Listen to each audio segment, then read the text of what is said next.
Total voter সংখ্যা 299 জন, কিন্তু সেখানে ব্যালট পেপার পাওয়া গেছে 400টা। এদের আনাগোনা লক্ষ্য করছি, এই বিষয়টা আমরা অবশ্যই শঙ্কার জায়গা রয়েছে। দ্বিতীয়ত যে বিষয়টা বলি, শহীদ সালাম বরকত হলে টোটাল ভোটার সংখ্যা 299 জন, কিন্তু সেখানে ব্যালট পেপার পাওয়া গেছে 400টা। এই যে 101টা ব্যালট পেপার অতিরিক্ত কেন পাওয়া গেছে, সেটা ওই হলের যিনি দায়িত্বে আছেন তাকে জিজ্ঞেস করা হয়েছিল, কিন্তু তিনি কোনো সদুত্তর দিতে পারেননি।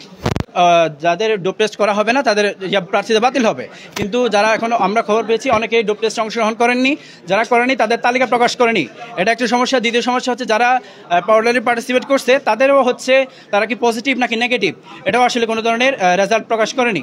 এই বিষয়টা আসলে শঙ্কার জায়গা, কারণ ইতিমধ্যে নির্বাচন অনুষ্ঠিত হয়ে যাচ্ছে, অনেকেই তাদের যে কারো ডোপ টেস্টের কারণে সমস্যা আছে কি না সেটা না জেনে হচ্ছে অনেকে ভোট দিয়ে দিচ্ছে।